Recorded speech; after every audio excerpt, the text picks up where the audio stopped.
presidente Jair Bolsonaro falou hoje sobre o desaparecimento do indigenista Bruno Araújo e do jornalista Dom Phillips.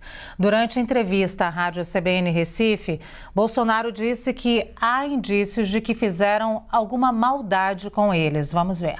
Os indícios levam a crer que fizeram alguma maldade com eles, porque já foi encontrado boiando no rio vísceras humanas, que já estão aqui em Brasília para fazer o DNA, e pelo prazo, pelo tempo, já temos hoje 8 dias, indo para o 9º dia do que isso tudo aconteceu,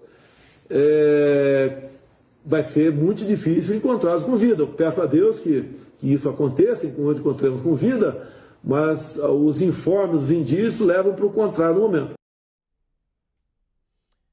Luciana, o vice-presidente da República e presidente do Conselho da Amazônia Legal, Hamilton Mourão, também falou hoje sobre o desaparecimento de Dom Phillips e Bruno Pereira. Vamos acompanhar a fala dele.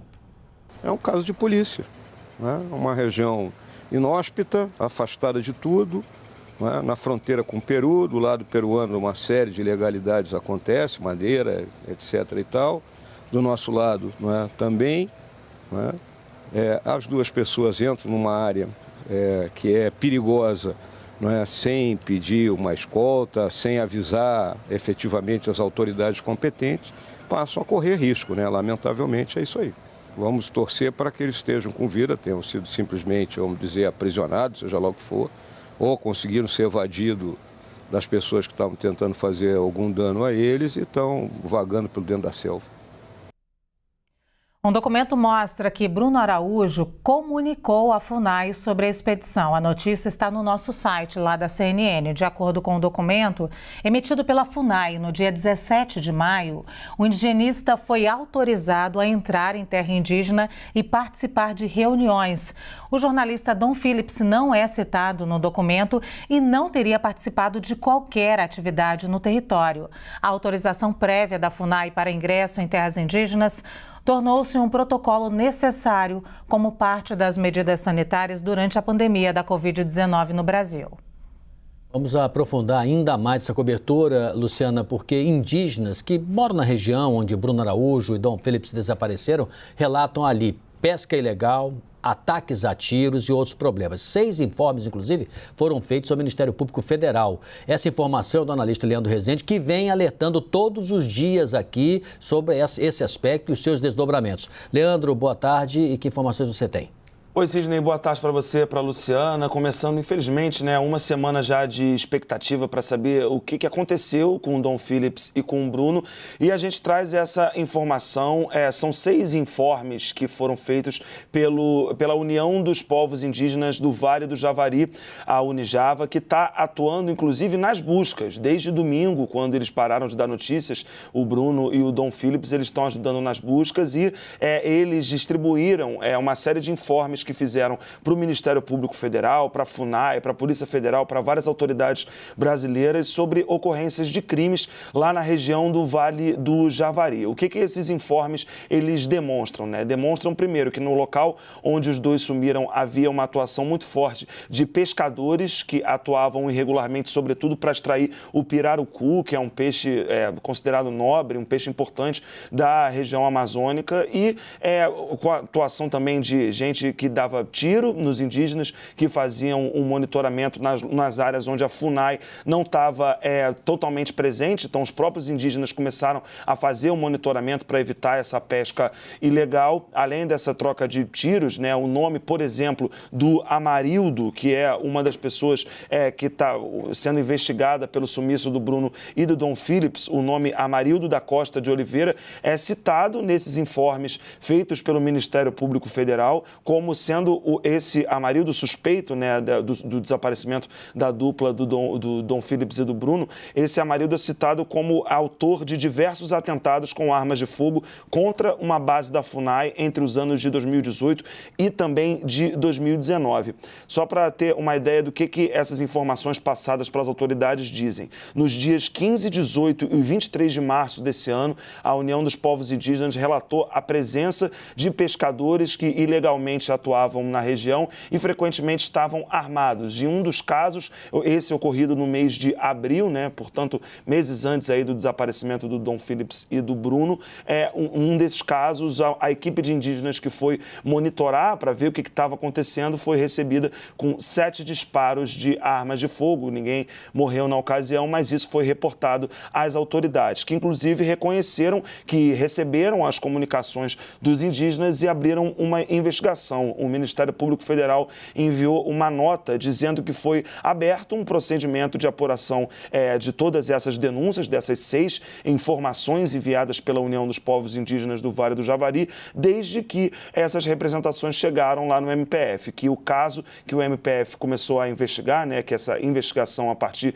dos informes dos indígenas está sob sigilo, que eles não podem informar mais sobre isso. Mas, Sidney e Luciana, o que essas informações dizem para a gente? Dizem que as autoridades já sabiam da atuação de criminosos ali na região do Vale do Javari. A gente está falando especificamente os informes que a Unijava compartilhou comigo e com todos os integrantes da imprensa que estão acompanhando esse caso. Esses informes mostram que as autoridades não só sabiam dos riscos ali nessa região, da presença forte de criminosos, como inclusive já estavam investigando o que estava por trás ali disso. Se trata de uma área muito conflagrada, com a presença de traficantes de drogas, inclusive um líder indígena me reportou isso na semana passada, o Guenter Francisco, voltou a conversar comigo hoje falando sobre isso, do crescimento do tráfico de drogas nessa região. Se trata também de uma área que tem uma tríplice fronteira e fronteiras, por sua natureza, né, são bastante complicadas e tem, sim, a atuação de criminosos. Ali a gente está falando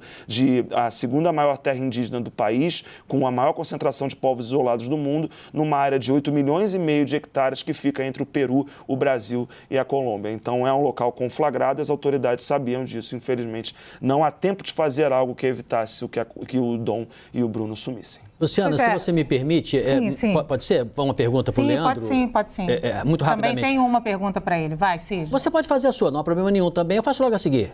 Pode ser? Faça essa pergunta. Ok. Leandro, eu queria entender um pouquinho, você trouxe aqui todo um relato, dados de autoridades, números.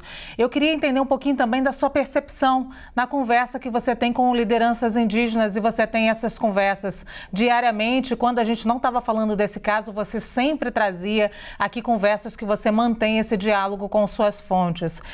Qual é a sensação deles diante, que eu imagino que seja uma questão de impunidade e até descaso, já que eles relatam aí, já terem relatado para as autoridades muitos outros casos e ameaças, e eles que vivem lá, a gente está falando de 2 pessoas que foram para lá, mas eles convivem com isso diariamente.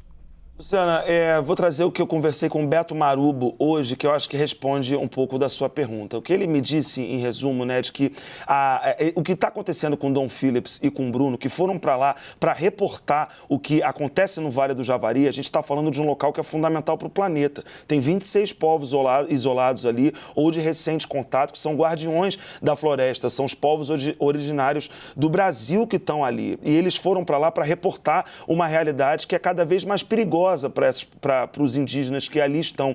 E o que o Beto Marubo, que é da etnia, né, Marubo, etnia indígena, que também está sendo afetada, muito afetada pela presença cada vez maior dos criminosos, o que ele me disse é de que o que aconteceu com eles, toda essa comoção mundial que o caso está tomando, não pode ser em vão, e que está na hora do Brasil olhar para a região da Amazônia com um pouco mais de carinho, de apreço pelo que acontece ali naquela região e aproveitar, infelizmente, uma tragédia para, de fato, investigar o que está acontecendo ali no Vale do Javari. O que ele sempre reporta, quando eu converso com ele, é de que aconteceu a morte de um agente da FUNAI em 2019, que até hoje não foi esclarecida, e há muito receio de que a morte do Bruno, que era uma pessoa que ajudava os indígenas, ensinava para eles o contato, não só com o mundo exterior, mas como lidar com a presença de criminosos, era uma pessoa fundamental ali para aquelas etnias indígenas, pelo que eles têm me reportado, e há muito receio que esse seja um caso que também termine sem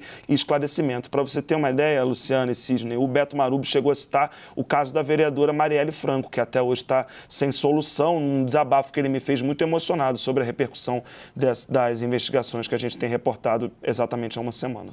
Leandro, algumas autoridades de Brasília dão um certo caráter de imprudência da dupla, né? Porque se tivessem avisado anteriormente e chegaram a fazê-lo até em relação à FUNAI, mas se tivesse pedido uma escolta, vejo que agora há pouco o vice-presidente da República até falou isso, né? Que poderia ter sido pedido uma escolta. Ali existe essa facilidade de fazer esse pedido e conseguir, por exemplo, uma escolta? Porque eu tenho a impressão que esse rio é de movimentação, né? As pessoas circulam por ali justamente para chegarem às cidades ribeirinhas do seu interesse. Você tem informações sobre isso? Pois é, Sidney, né? Não se trata de uma área como uma área urbana, né, que a gente vive, em que você pediu uma escolta, é possível você conceder um carro, chega rapidamente e pode ajudar nesse processo. Não se trata de uma área em que uma escolta era possível, né? O que a gente tem que observar nos discursos que algumas autoridades têm feito sobre esse caso é de tentar, em alguma medida, justificar o injustificável, né? Porque se trata do Bruno, a gente está falando de um funcionário que tem muitos anos de serviços prestados à FUNAI.